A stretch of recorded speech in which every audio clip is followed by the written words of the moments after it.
All right, everyone. Welcome to Seeking Excellence. This is your boy, Nathan Crankfield. It is great to be with you today.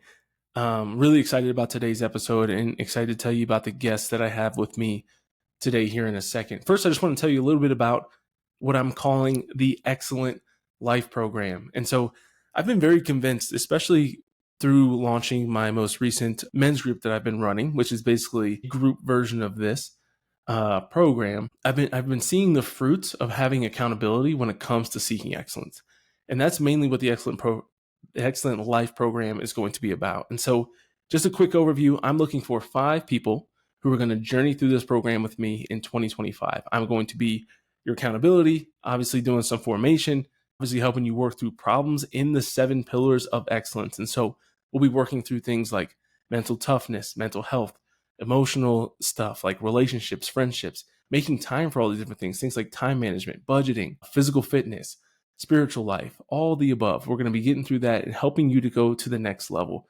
My goal is to take people that feel like they're really stuck in certain areas and some people who feel like they're good but haven't broken through to great yet in those different areas. So whether you're a young man or woman hoping to get married someday, whether you're already married in the husband or wife role, I want to help you to do that. And so this is going to be kind of my test, my pilot group that's going to be going through this in 2025 with me.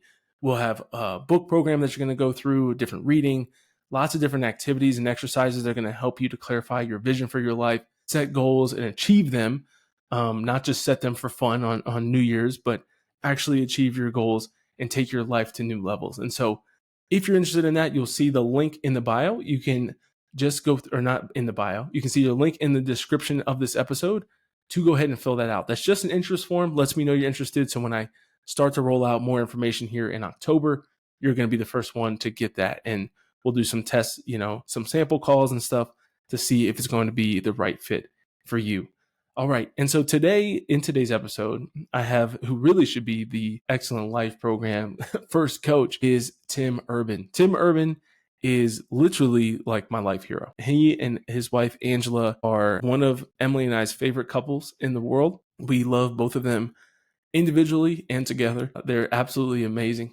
I had a fatherhood party, which I think we referenced in this episode, where I basically just brought together a bunch of men in our community that I respected and asked them a bunch of questions about being a great husband and father. And Tim was at the top of the list for us.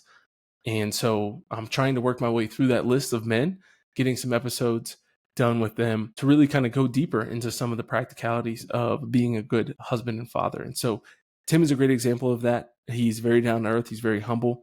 He's very driven. He loves his family very deeply, and he's very, very open to God's will in his life. And so I hope that you'll get to experience some of Tim's joy, his passion for life, his passion for God, his passion for his family, his passion for creating and building great things, all in today's episode. And so without further ado, let's get to today's episode with Tim Urban.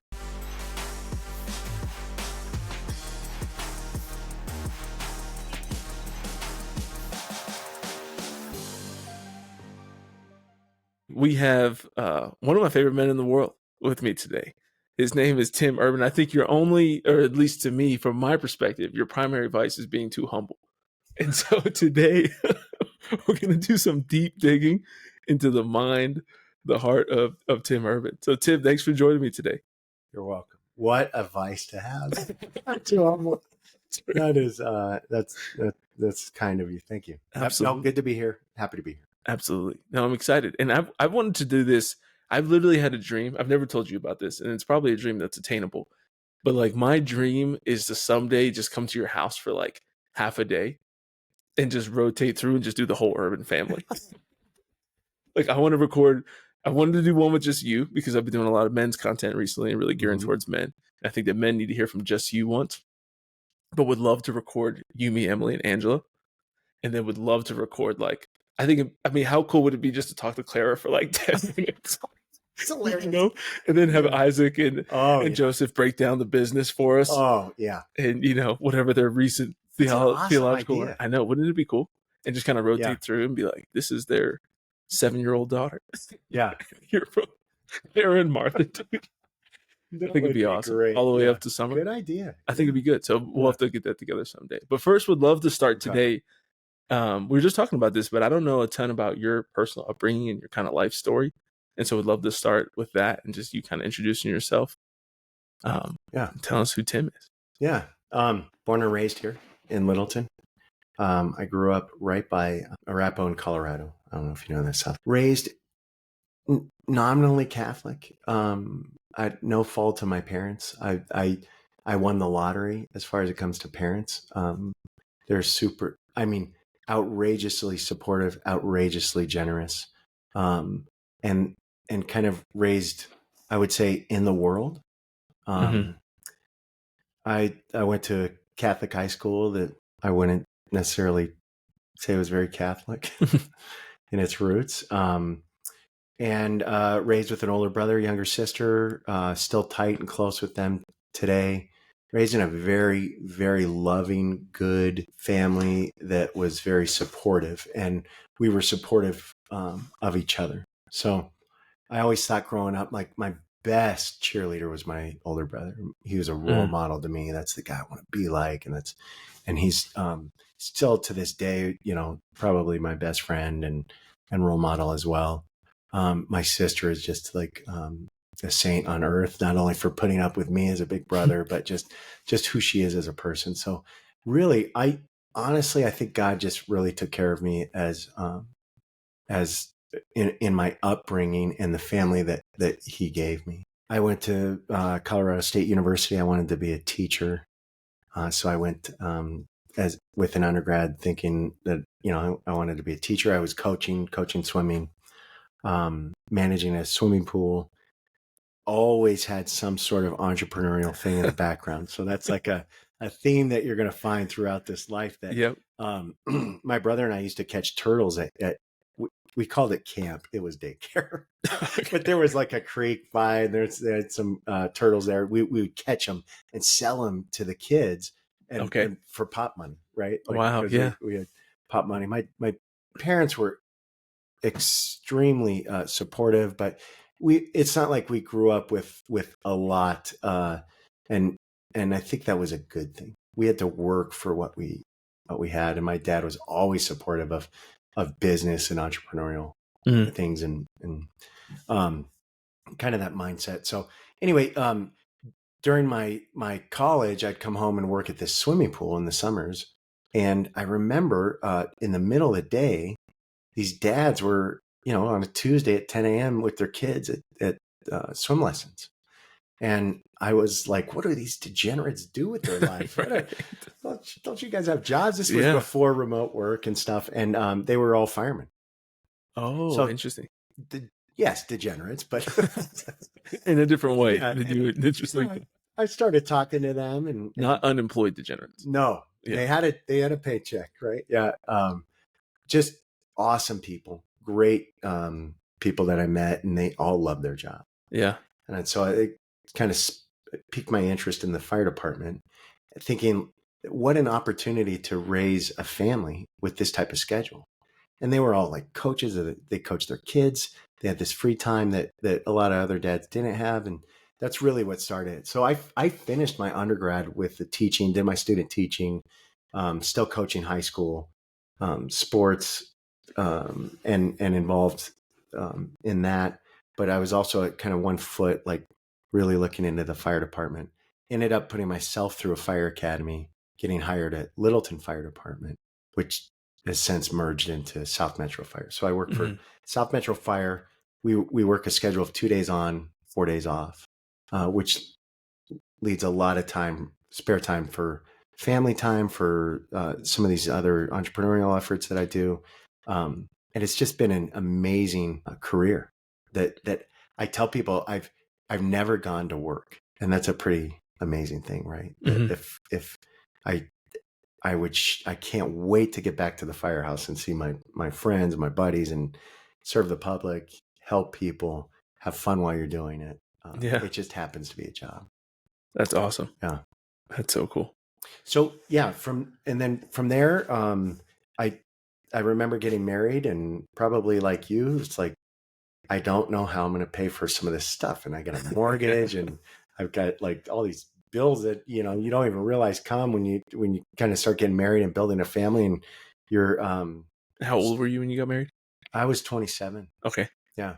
Nice. later than I wanted, right? Later. I Sure. mean, I'm sure we might get into that, but I started a lawn business, mowing lawns, and I would take any job anywhere at any time. It's like driving to Parker, mow a lawn, then go to Castle Rock, mow a lawn, just, and really just learning how to kind of grow and build a business.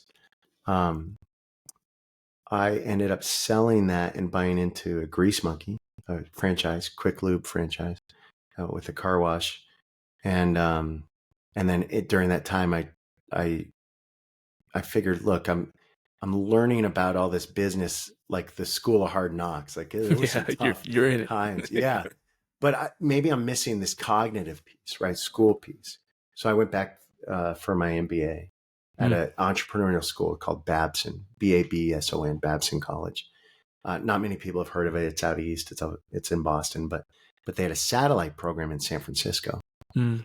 and so I did my MBA there, and once a month I'd go out to San Francisco and that you have a in-person cohort.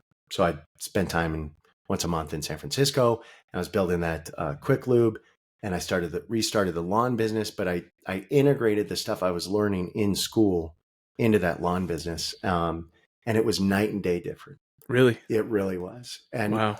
and I get it. Like I look back, I think people, rightfully so, have a kind of a tainted view of college and university and higher education. And I completely understand. And in a lot of ways, I agree with it. But this one case, it was very beneficial for what I was doing with the two businesses. Yeah. Um, while I was out there, I got connected with this software startup. We kind of helped him build out his business model and kind of some offerings and some strategic pieces that make that, it was an enterprise software that make that unique and marketable. He took on some funding and was able to bring me out. So we moved out. I brought the family out. Angela was pregnant with number 6, Clara. Yeah. So we had 5 kids, pregnant with 6, in San Francisco, and stuck out like a sore thumb. Yeah. Yeah. Okay. And we were building that. So I was building It's that in the land of business. childless liberals. Oh, So- I have stories. I honestly, here, the obvious stories are there, right? The Yeah. looks. I cannot tell you, Nathan, how many times we'd be you walk everywhere there, which was amazing and awesome. Yeah.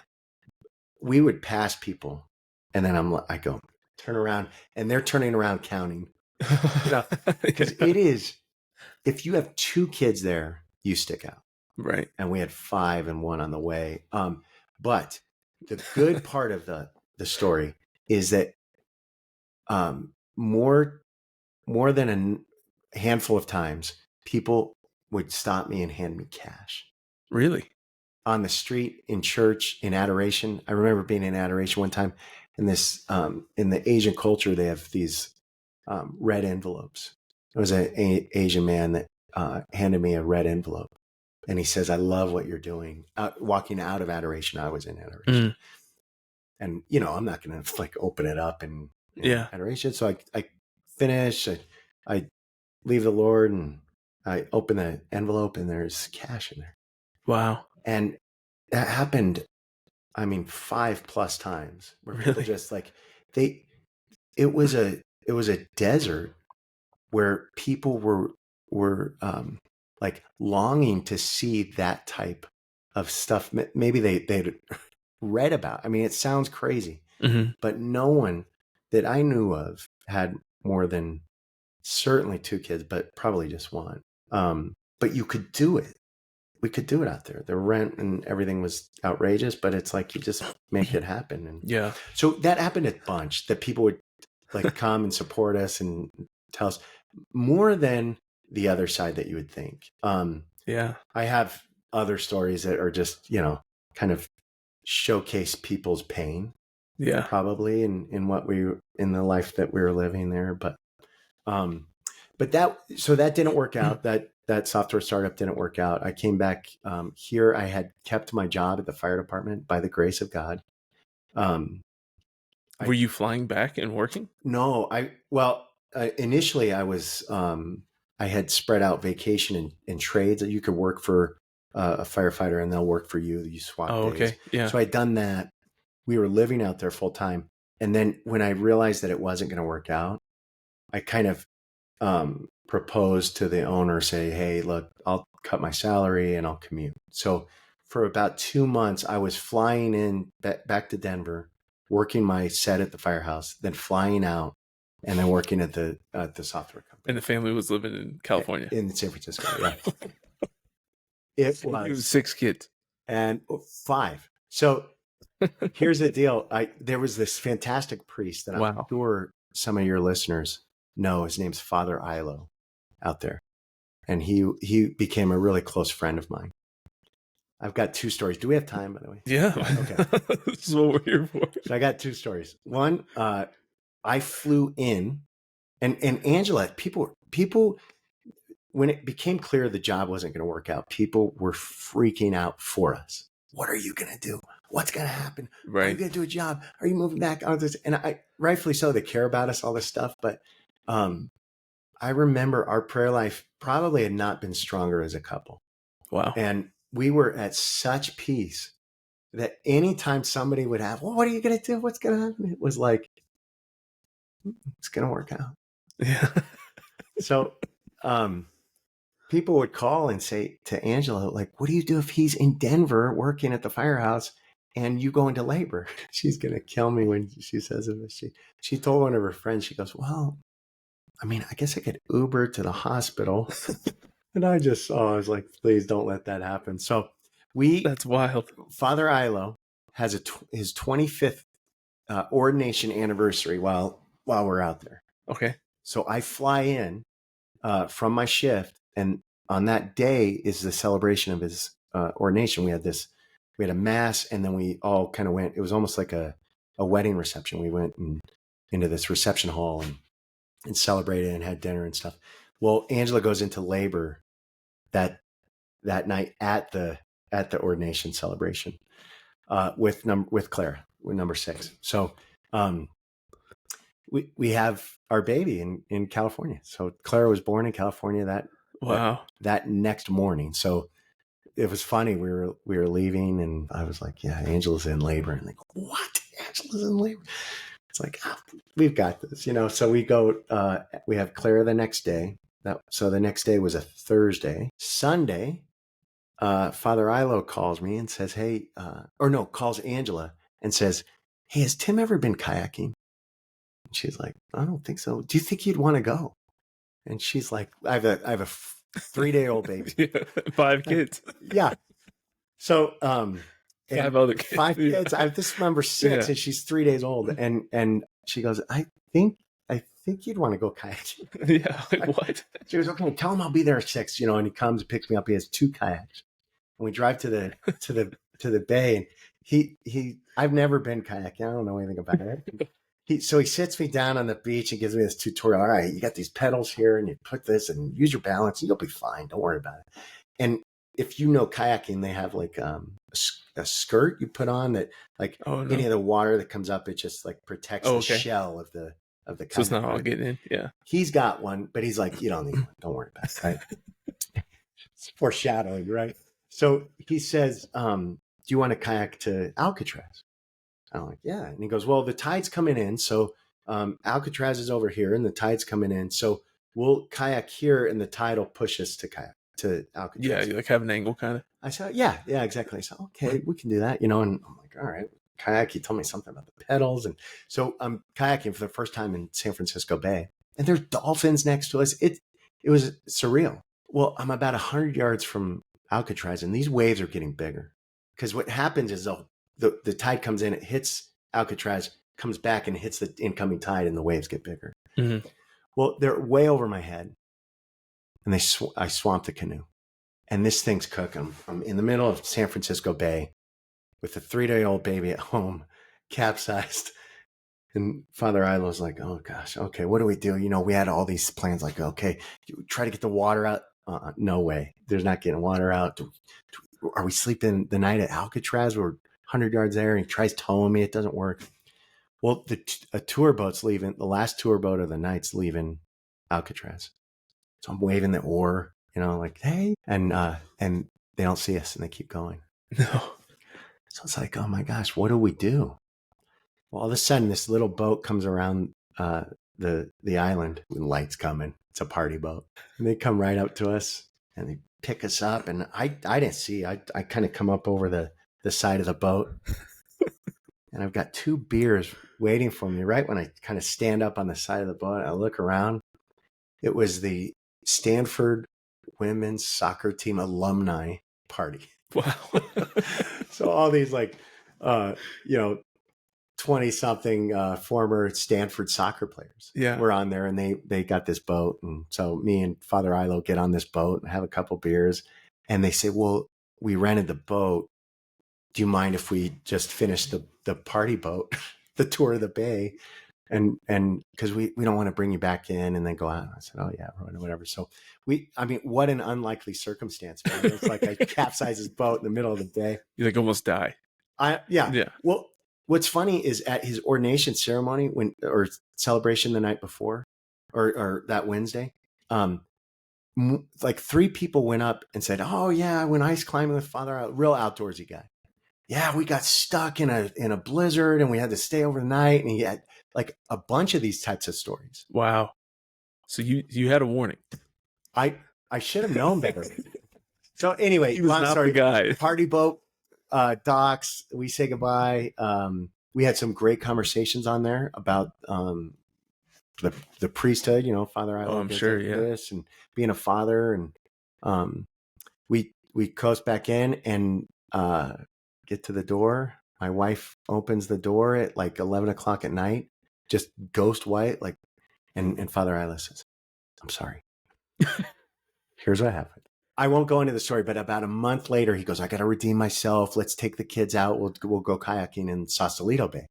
I said, okay. So we go out again. And he goes, I'm giving you the unsinkable kayak. I'm halfway into Sausalito Bay, and I'm like, gosh, I gotta like lose some weight. This water's getting up pretty high. I'm need to trim up. It's baby weight's kicking in, and it turns out I'm sinking in this kayak. No way. A month later, yeah. So it had a hole in the back of the kayak, and he didn't realize. Oh my so gosh. Same thing, yeah. And that's another story. But wow. But anyway, that was it. That San Francisco. Awesome, amazing time as a family. We had the best time ever. We come back to Colorado. I started raising money for some nonprofits here, in addition to being a firefighter. Since then, I started a van and truck rental company that I use vans and trucks and put them on a platform to rent out. I'm kind of winding that business down. Mm-hmm. We've got Patmos. I have a ownership in a data center and cloud service company now. And while still being a firefighter, we've since had 2 kids, so 2 more. So we have 8, 4 boys, 4 girls. I bought a major fixer upper in the middle of all that, in Littleton. You've been to the house. Mm-hmm. And so yeah, never short on projects. Always something to do, and always something going on. That's incredible. So yeah, that was my, 40 plus years of life kind of compressed and condensed down to longer than it should have been. That was awesome. Yeah. Well, I appreciate the overview. I think it's super cool to hear all the different things that you've done. And that's kind of what I want to be the main theme. And so I want to kind of hit on that the most. And then I think we can kind of get into some of the fatherhood and other, husband stuff, maybe some marriage things towards the end. But I think if we do get the opportunity to record with you and Angela, we'll maybe save some more of the marriage stuff for that. Great. I think that would be really good. But I first want to ask just about you doing all these different things. For one of the things, we just released an episode today, Emily and I. And one of the realizations I feel like I came to that I voiced in today's episode as the date of recording is I said, a lot of times, especially after the Bucker speech at Benedictine, like a lot of people were very, I could, be a stay-at-home wife if my husband was in the NFL and that kind of thing. Yeah. And one of the realizations I recently came to is a lot of people will say it's impossible to live on one income today. And my answer to that now is you're right. I do think it's impossible to live on one income. I don't think it's impossible to live on one income earner, like one person in the household that's earning income. But as you've demonstrated, I think it is Mhm. somewhat foolish to believe that you can live on one income in today's world and have a big family and live in a Yeah. place like Denver. That's where I always Yeah. clarify those three things are very Yeah. difficult to do. But I think you have a lot of guys, and I am heavily against this, that go to college, they go to Franciscan or Benedictine, they major in theology, and they want to be a theology teacher or a youth minister, and then they want to have a stay-at-home wife. And it's like, yes, that is impossible. Yeah. But if you're going to do that, and I'm not anti you doing that, you have to have a plan for how you're going to transition into a more lucrative career. And then even when you're doing that, what are going to be your kind of side ways of making income or making money? So I want to know for you, you've done all these different things. How do you evaluate or recommend somebody evaluates opportunities, or if they're in a place where they don't have any opportunities, um, what do you recommend for kind of creating those opportunities for themselves? So maybe we start Yeah. with the first one of like somebody comes to you. I'm sure you've had some ideas. You can only do so many things at Yeah. once, right? Yeah. And I think you and I both kind of have this experience. I know for me, I was just kind of in a pinnacle of this like a month or two ago where it was like so many things were kind of happening at once. And I was like, I can't do this many things because I'm trying to build Seeking Excellence. I had friends that wanted to start a consulting company. I had other friend that was trying to get me to help them to raise money for certain things. And I'm like, I can't do all of this and Mm. advance in my career and be at my family. I was like, even if I worked all the time, I would still be failing. Yeah. This is too much, right? Yeah. And so how do you kind of evaluate when you should kind of pick something new up and when you should? I'm sure you've probably done too many things at once, Oh yeah. and there's Yeah. maybe been times where you had more time, but how do you kind of evaluate that? No, that's a good question. Back to your, but before I get to that, back to Yeah, your whatever you want to Butker, share. um, the Butker speech that was fantastic. That someday, if I talk to him, I'll tell him that he hit a ball that hasn't landed yet. Yeah. You know, and I understand there was probably, that's a whole nother show that we can do. But For sure. no, you're right, and I see it a bunch. And there's almost this this angst.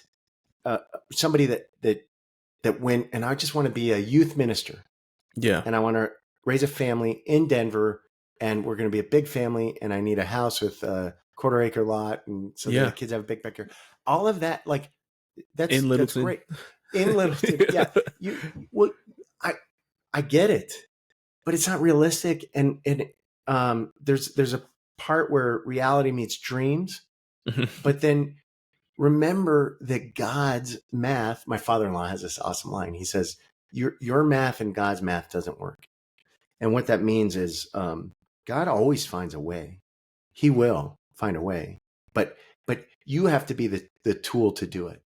And I am not. I've never been accused of being smart. My dad says that urbans are gifted. It's my favorite tagline ever.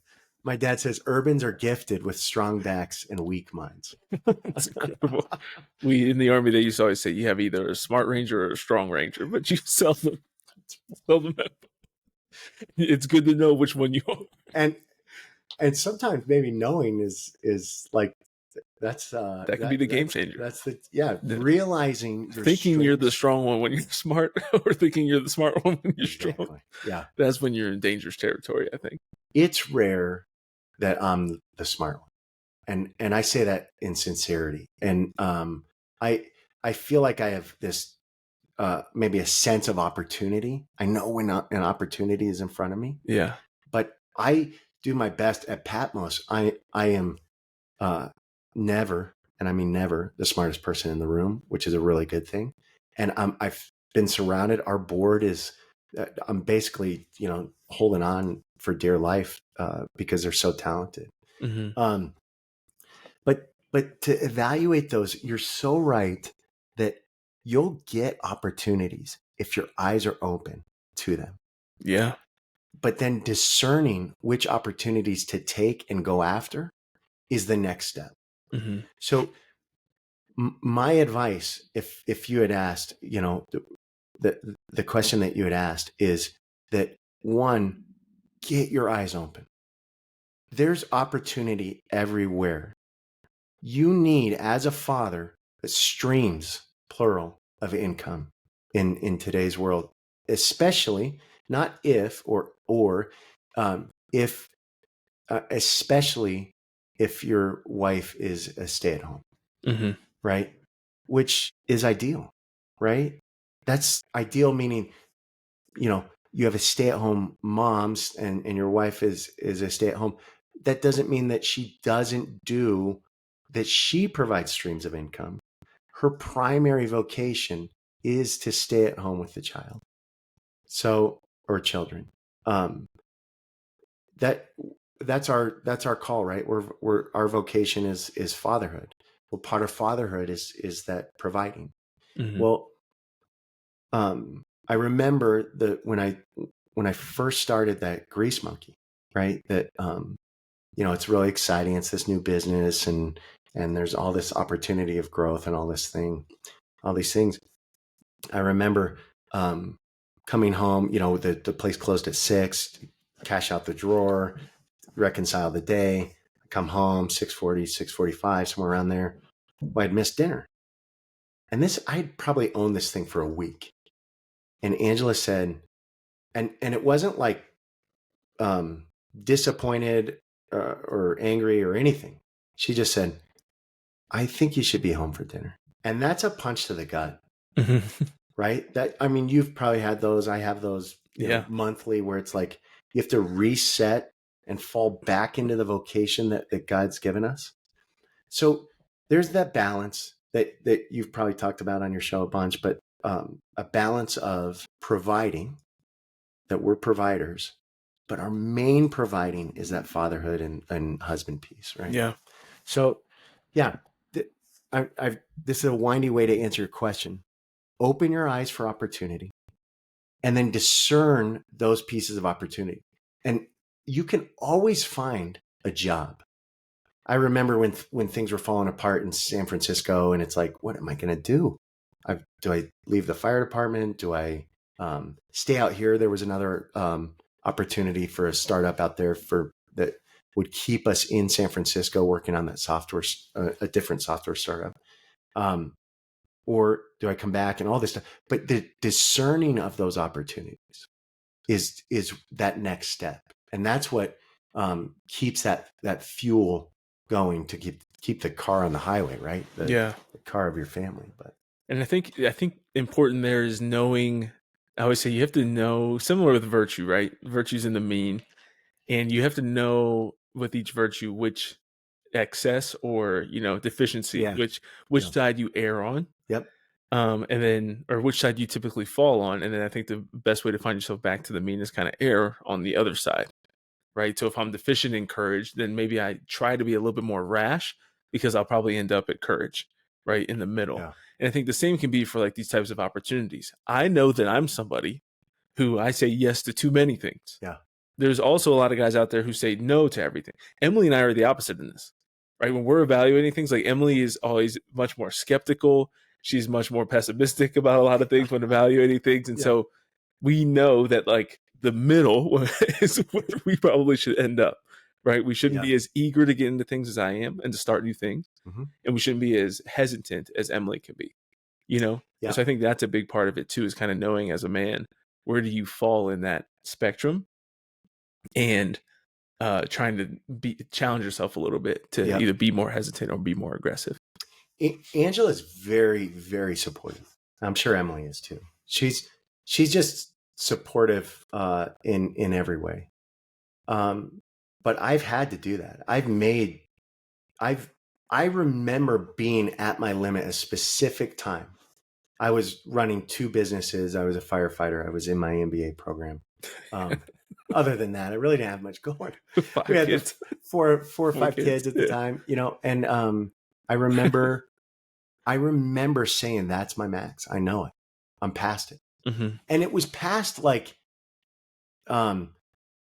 where other things were suffering. It was past that. Like, this business was suffering because I spent too much time on this. One business was going up, one business was going down. Yeah. I've got kids, and I want to spend time with them, and I've got this. Well, it was past the point where all of them were suffering because I just had too much. So there's the discernment. And then there's the projects that you want to do. Do you want to build something and build an income stream that you're not passionate about, or that it might provide income, but it's just like, you know, it really doesn't get you out of bed in the morning. It just pays bills. Yeah. And there's times as a father that you've got to do that. Right. But not ideal. Yeah. I think that's important to recognize the difference between the ideals and sometimes the duty. Tell me about time management. So when you hear this and you agree with, I assume, that you need to be home for dinner, what I think there's this constant tension when it comes to family life and trying to do all these different things. And how do you, when you're doing 2 businesses in the MBA program and firefighting, tell me what your day looks like. Are you hearing you need to be home earlier, and so you get somebody else to kind of close up shop at the end of the day and you start going earlier? Did you turn to more delegating and hiring, or do you lean into just shifting your time around, like working some Saturdays and working earlier in the morning? Definitely the latter. Working earlier in the morning, putting management in place, right? If somebody can close that shop and reconcile the drawer, Yeah. they don't need It doesn't have to be Tim. No. Yeah. I remember I was getting up early doing my coursework before the kids got up. How early are we talking? Well, okay. What's a yeah, normal that's a morning? really good point. Yeah. Because I am not a morning guy. Is that right? Oh, I either felt like you had to be an absolute morning guy or not a morning guy. No in between. I am not. I hope we get to the story that about my sons. My sons are. Oh yeah, for sure. And they're no. Oh, Isaac Irvin is a morning. Joseph is a morning person. Is he even Isaac is a loyal go. You know, he'll get up with Joseph. Yeah. But I am not a morning guy. So early for me is I would get up between, well, at that time I was probably getting up at 6 a.m, working till 7 on coursework. And then the kids started kind of getting up. This was 10 plus years ago. And then I figured out, Nathan, a while ago that here's where it started. I was in the MBA program and I was asked to do a 360 eval of me. Really, really humbling story that's coming up. But it kind of was a point in my life that was kind of life changing. So this 360 eval is you send out a survey to people that you know, both direct reports. Interesting. If you've got supervisors, I sent it to everybody. I sent it to all my employees. I had a lawn business and then that quick loop. The employees got it. Guys at the firehouse got it. Angela, my wife, got it. Neighbors, friends, they all got it. And they got to kind of like this 360, meaning that all sides of you, even your blind spots, get hit in the survey. Well, what came back was really, really humbling, that I was a micromanager, that I had grips on these businesses, right? These guys, these crews would go out in the lawn business and I'm calling them 3 or 4 times a day. Like, where are you? You're supposed to be at the next lawn. And you went back and busted a sprinkler here and the fence on this one. And you're 2 behind and you got it, and calling these guys all the time. And they were calling me all the time. We got this problem and this problem. And I'm solving it, right? As we're going, solving it. Well, this survey came back really humbling, right? Imagine hearing that. That's right? a lot of feedback. That's a lot of people. Yeah, that's a lot of people. And of course, you've got it all encompassing, and some of it's like, here's some strengths, but the weaknesses really are, and the blind spots are really what I want to know. And that night, I remember going to bed, and it was defensive. I was like, well, they don't know that I have to make payroll, and I've got to do this, and I'm so important, and all this, and then I'm lying in bed and thinking, no, they nailed it. They got me. So long story short, I remember the next day I was thinking, how am I going to change this? Because obviously this is like a warning sign of how to get better. It's a manual of how to improve. Right. Not like a manual of how terrible I am. It's like, no, these are points and opportunities for improvement. So how do I tackle that? And the guys would call all the time. What do we do at this situation? This mower is down and I've got this, and I take it to the shop. Well, next day, few calls. And I remember saying, what would you do if you couldn't get a hold of me? Well, we'd probably do, X, Y, and Z. And I was like, sounds like a great, try it, see if it works. And they're not used to that. They're like, are you serious? You want me to do my idea? Well, in my mind, I'm like, it's a good idea. It's going to cost enough. But I'm like, just do it, see how it goes. And then they come back and I'm like, hey, look, I had all day to think about this. Would you ever consider, this? Yeah. And it was like changed my business. The bottleneck of my business was me. I was, I'm an operational guy. I want to see how, I used to time the guys on every operational piece of mowing a lawn to find out how we could, smooth out operations. Yeah. Right? Be more efficient. Yeah.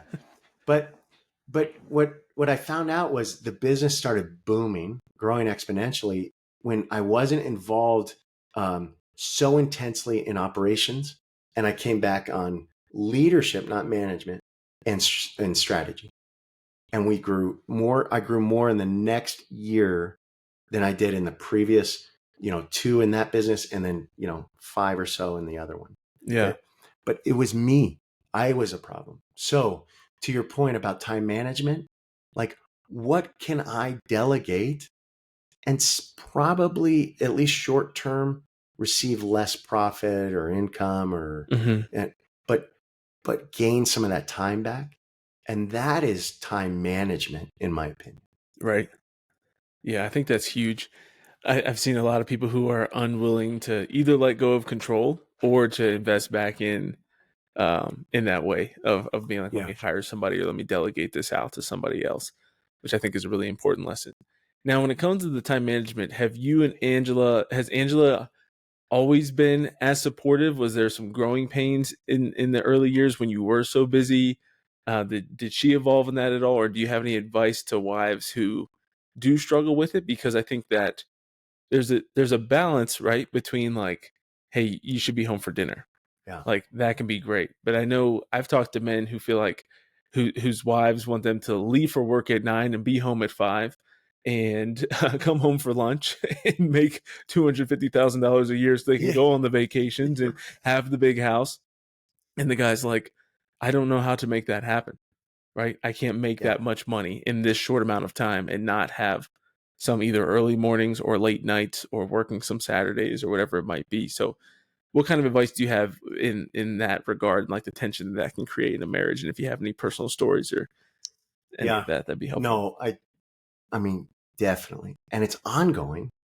We know each other so well now. Yeah. But what's funny is Angela says, being married to me is and we're a team. So it's really both of us. She always kind of like, I'm the scapegoat. Oh, it's like being married to Tim. But she's just like me. Yeah.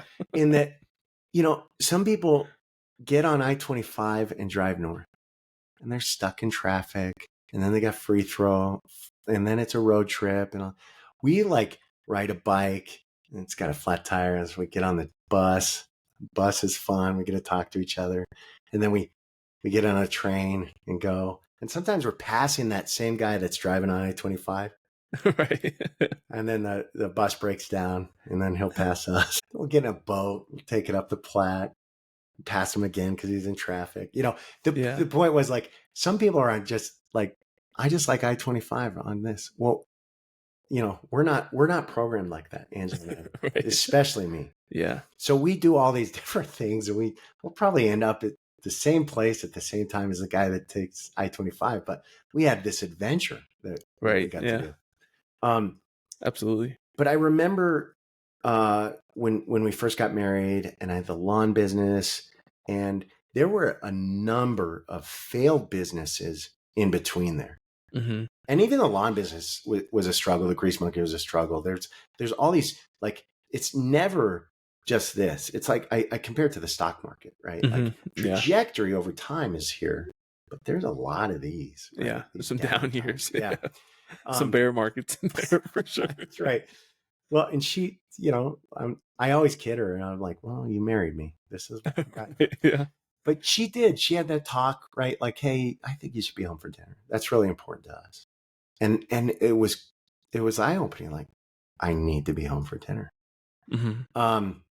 There's a struggle where it's like I've probably left things early or not been had completed some things to be home earlier or leave later or whatever it is, more time at home. I've erred on both sides of it. And it seems like it's this continual balance act. Mm-hmm. I feel like her ideal is that we co-parent 100% of the time and income still comes in, right? Right. Yeah. Not realistic, but there is a balance. So I think just like everything else, and I know this is like a long-winded answer to this question, and it's oversimplified, but just communicating openly about it, Yeah. and don't be afraid to talk to Emily about your dreams. Here's where I see this going. If we take this podcast, for example, right? Right. Here's where I see this thing going. I imagine that it's going to take some time where I have to work on this because this is the easy part. I'm guessing it's the editing and all this other stuff Right. that Yeah. goes in that people don't see.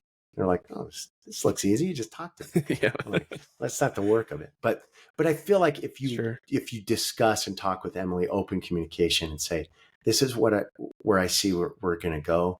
In my mind, and you're probably an optimist. Yeah, I'm an optimist too. Our time, right? It's like probably take a couple hours a week. Yeah. It's probably 15 to 18 hours a week. Right. Yeah. Realistically. So I think open communication with her, and that your wife's support is more than 2x. Mm-hmm. If Emily supports you, you could run through walls and move mountains. Mm-hmm. It's unbelievable, the power of a supportive wife. Yeah, absolutely. Yeah. Yeah. Makes a huge difference. Yeah. Now, tell me, I love that. So thank you for sharing all of that. I think it's super helpful. When it comes to, you mentioned this a little bit earlier, I think it was a couple questions ago, but we were talking about kind of this balancing act between providence and work, right? That God will provide you opportunities, but I think a lot of times, especially in our, we're moving into this more, with millennials, we're known for being entitled. And then I think Gen Z is like a whole nother level of it. This is kind of the expectations, reality hits, and all of that. But as Catholics, how do we balance this? And how have you in your life balanced this approach to understanding like God will provide me with the opportunity, but he still expects me to do work and I still need to work hard as well? Know that it's in God's hand, but act as if it's in yours. Yeah. And by the way, millennials will save the world. Mm-hmm.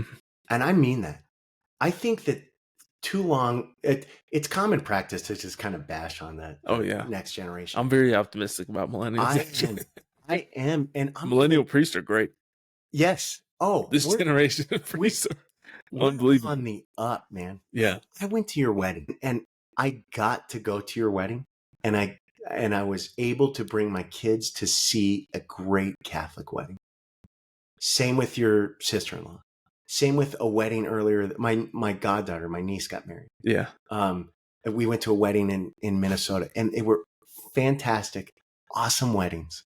The future's bright. Yeah, and absolutely. And millennials will save the country, certainly, and the world. And the generation after them is even more impressive. And we hire these new guys at the fire department that would run circles around me when I was their age. Wow. I am very encouraged by it. Don't take the pedal or your foot off the pedal, though, is my point. But to kind of expand on your question, know that it's in God's hand, act as if it's in yours. Yeah. How do you balance that? The providence, but also know that like God, we had to bring, Jesus didn't just multiply the fishes and the fish and loaves, right? Right. We had to provide, and we brought it. If we focus on virtue, on the virtue of doing stuff, the success is the byproduct. And I kind of coach my kids on this, that it's not the end that I'm concerned with.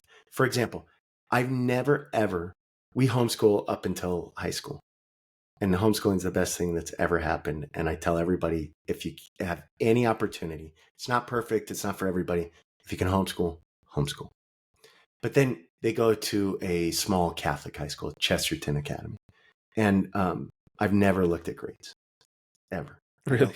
I don't look at grades. Ever? You've Not never one looked? time. That's incredible. I'm not concerned with them, honestly. So they bring them. I honestly. See, now we're getting into some good This is- urban family Yes. parenting philosophy. The first thing I go to, and they get report cards.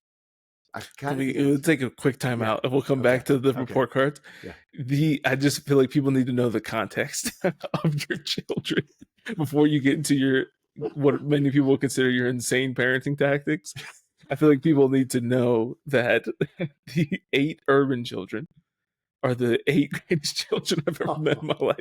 Maybe not the 8 greatest. It's disrespectful to some of the other great families here, but I mean, just 5 stars all the way down from top to bottom. Some of my favorite human beings in the world are the children in your house. Obviously, I always say Isaac is my favorite. He wins by default. That's my guy. Yeah. But man, all of them just absolutely amazing. And we can get into some of the, some more stuff, but I think just good context to give. You guys homeschool up to high school. Arlie did victory for high school, and Summer just won the presidential scholarship at Benedictine, which goes out to 3 people a year, something like that, full scholarship to BC. 5-10 people. Yep. Yeah. So absolutely amazing. So I just wanted to give that context before so that they know that, your crazy tactics have been effective. At least up until now. Why are you not looking at, because there's so many parents that are like, especially now, there's portals. They're in there every day, once a week, looking at grades. Yeah. And so let's go back to report cards, but I needed to give that caveat first.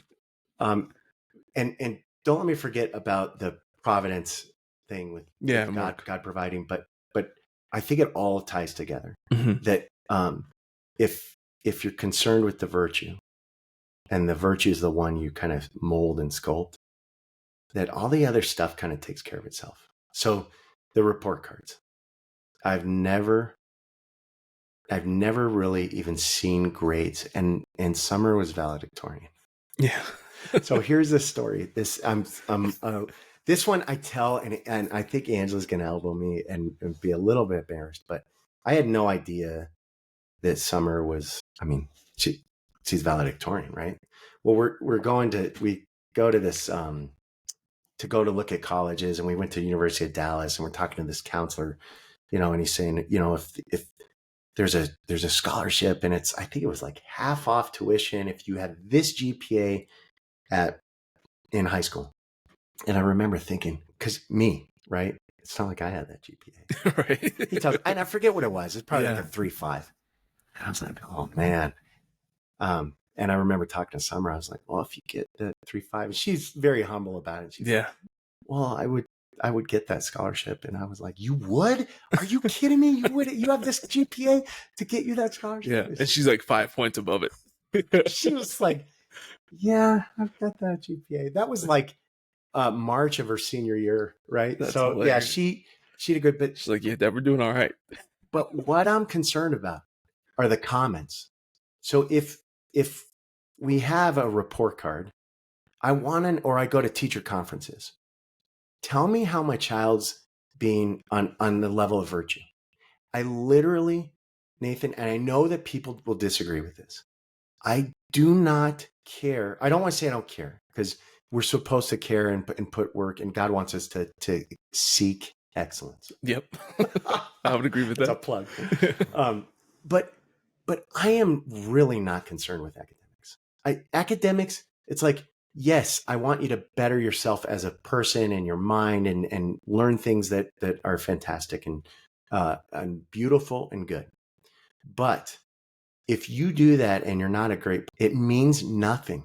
If she got the presidential scholarship and she was not a virtuous person, I failed. Mm-hmm. I do not care about that scholarship if she's not virtuous.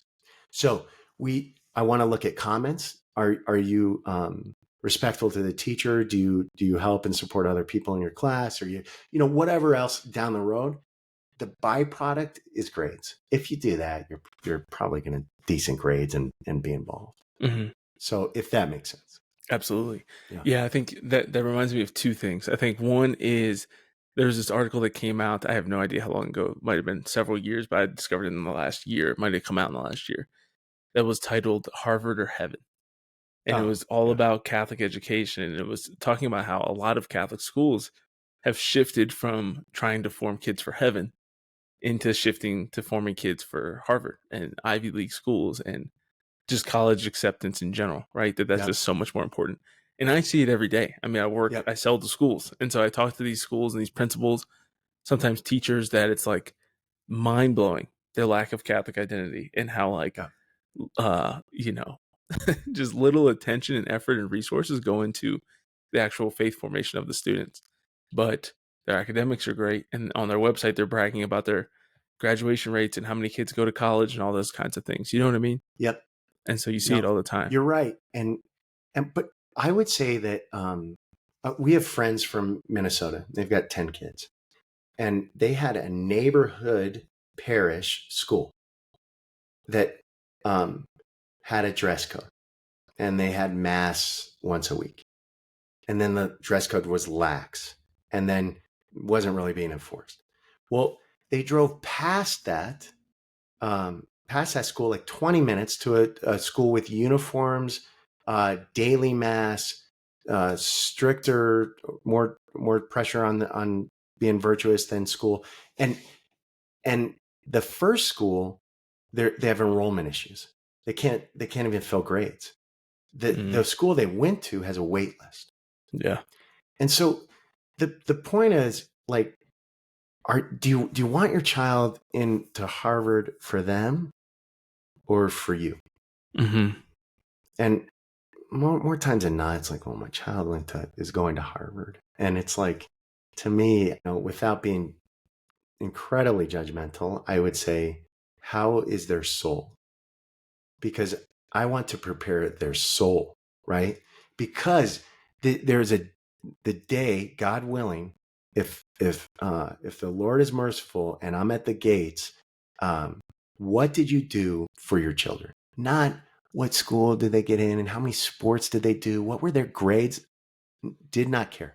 Right. Did you prepare their soul for eternity? Yeah.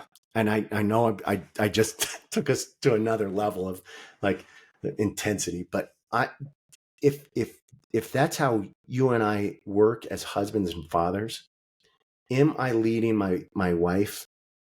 You and I both married way up Yeah. and totally outkicked our coverage. But am I leading her to the eternal life? Am I preparing my kids and their souls for eternal life? For I sure. don't care about school. Yeah.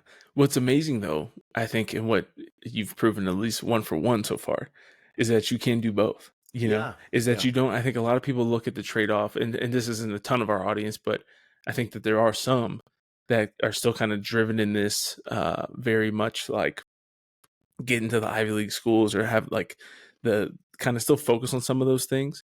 And yeah, Summer's not going to an Ivy League school, but my point is valedictorian, presidential scholarship, like you're still able to have a ton of success and have somebody who's extremely virtuous and holy Yeah. and awesome to be around, right? That you don't have to, you actually don't have to choose between having somebody who's academically successful or successful in sports or somebody who's Exactly. virtuous and holy, You do not. right? You You can have can both. have both, and Yeah. you can have it all. That's God's math, Right. right? Like, Exactly. hey, And there might be some sacrifices, yeah, yeah, but well, there will be sacrifices for sure. And there might be some things that you're not able to do, and there will be pain and all that. But I just think that's so important for people to recognize that there's trade-offs there. But I think the other thing too is just thinking about, like, you made me think of in my life, like I just had my performance review, right? The mid-year performance review.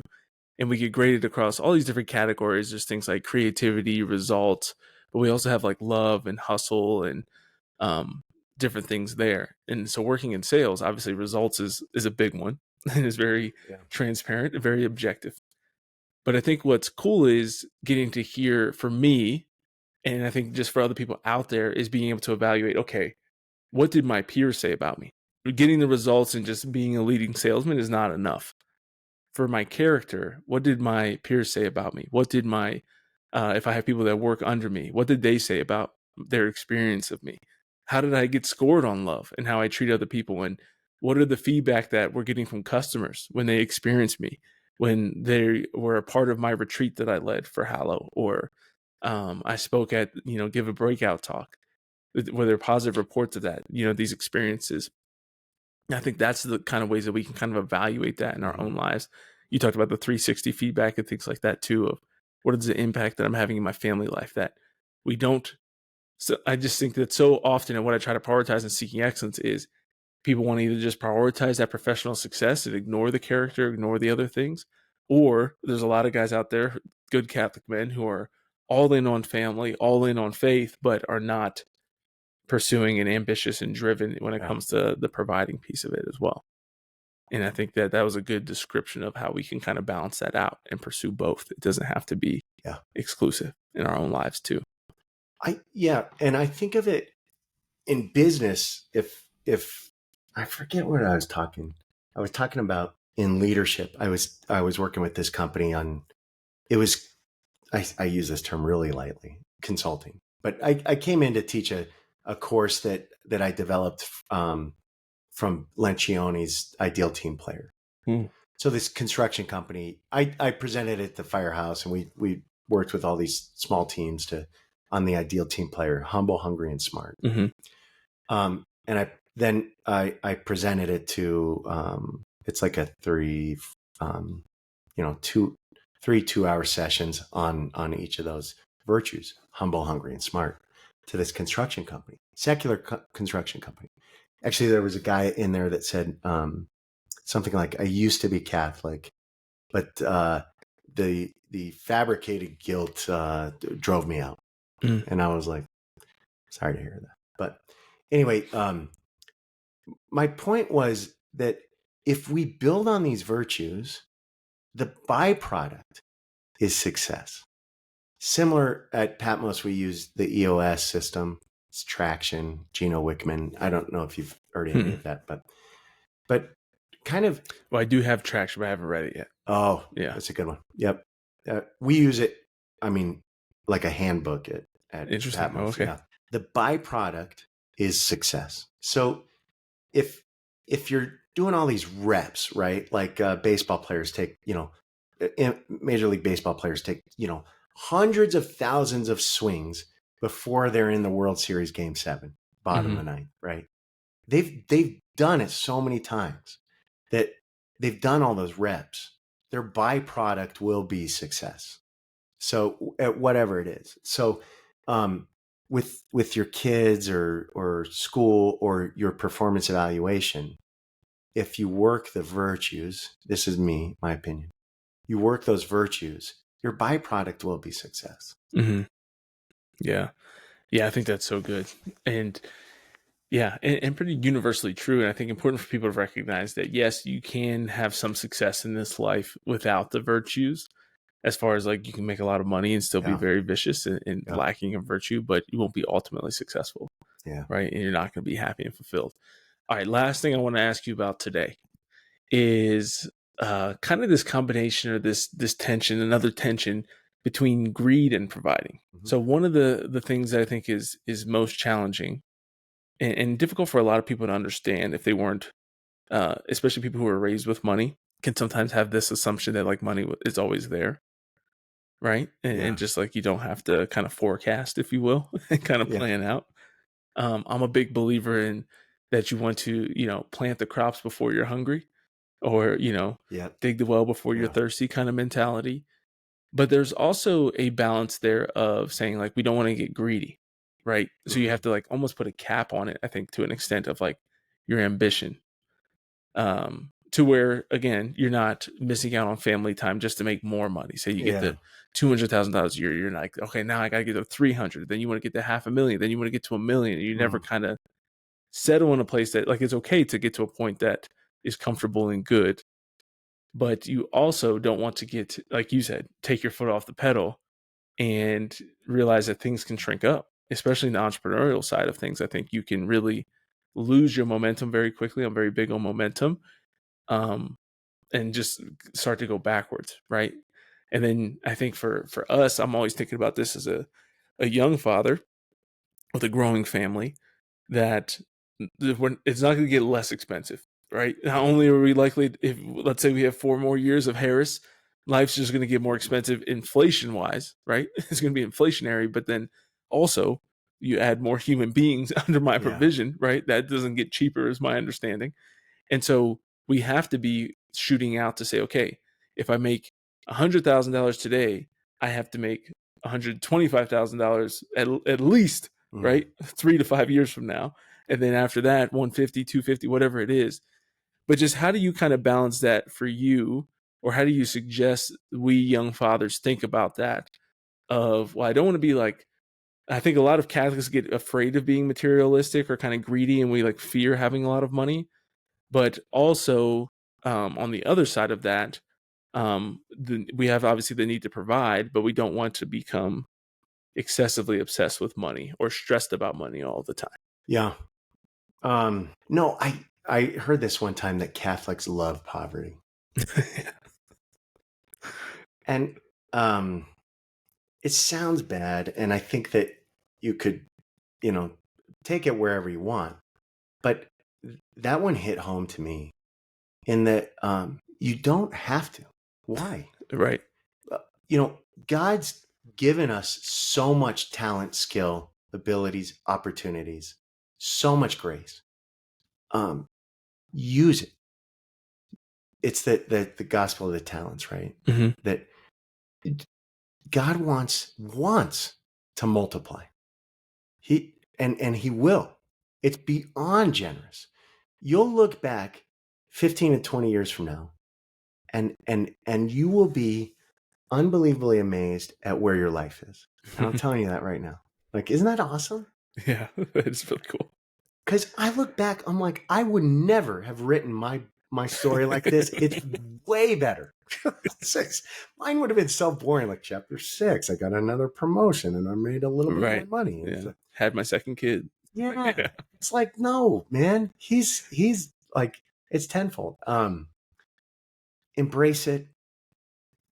I think when you put a number to it, it's uh, then that kind of mindset creeps in, and that's not good, right? Mm-hmm. Because the number, you're evaluating it on that, and that's where you look.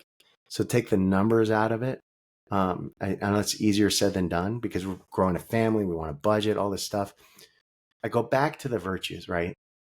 So we do 7 F's as a family every year, but then we evaluate on the quarters, and we miss. It sounds like it's, oh, that's perfect, and we've missed, but usually at the change of the season, the 21st of March and June and September, December, Mm-hmm. we check on where we're going, right? 7 F's: faith, family, fitness, finances, formation, and fun.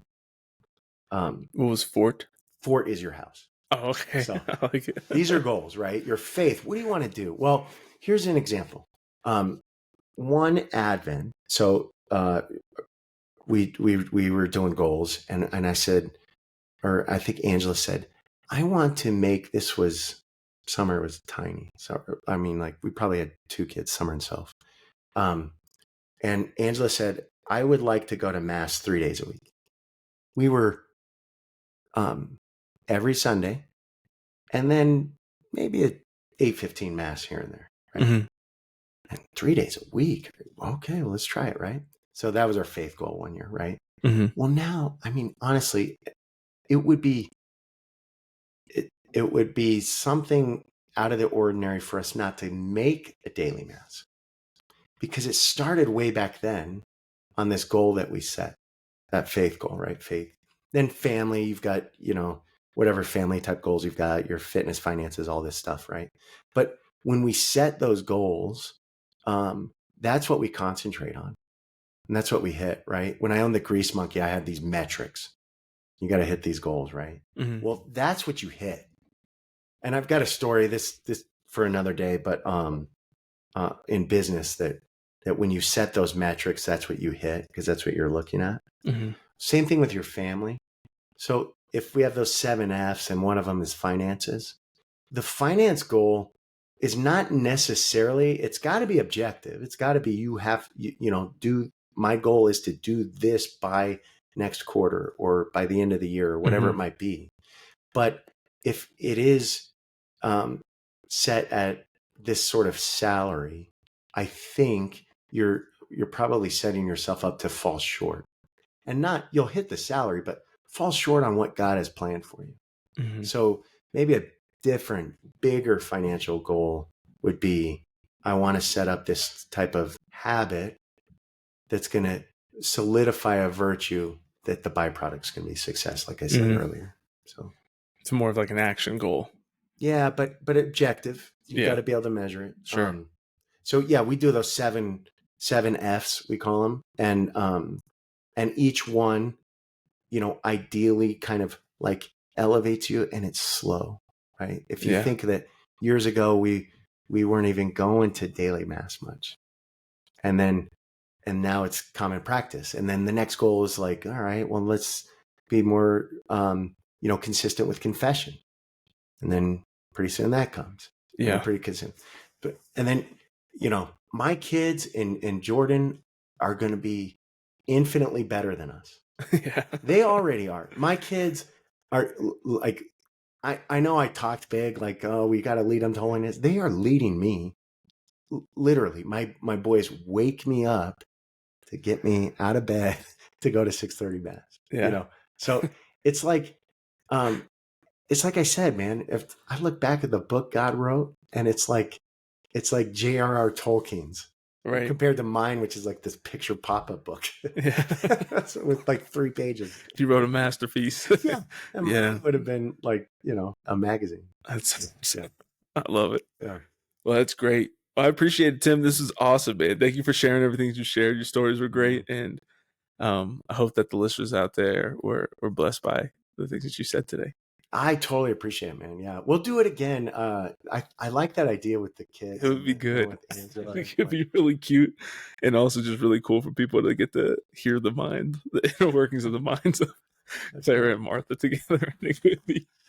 It's funny because some epic content. So the listeners know we've got 2 girls, 2 boys, 2 girls, 2 boys, and each pair is like really, really good. They're close friends, right? Yep. But they're so funny in their own way. So you said Clara and Martha, and what they do, it's just get in their mind for a day. It's so funny. So. Yep.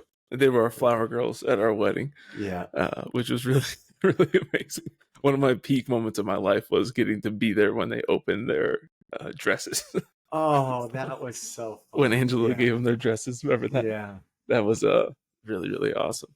Because I think Emily asked them that night, and she had already had the dresses ready. And so, it was kind of like a combo. Yeah. That was epic. Well, awesome. Well, thank you again. Looking forward to having you back on. And we thank you for everybody that listened today. We hope that today's episode helped you and will continue to help advance your journey, especially for the men out there. We know that it's difficult. We know that it's hard being a provider, being a husband and father in today's world, being a man in today's world. And so we hope this encouraged you a little bit and that it'll help you to go out there and be your best. God bless you.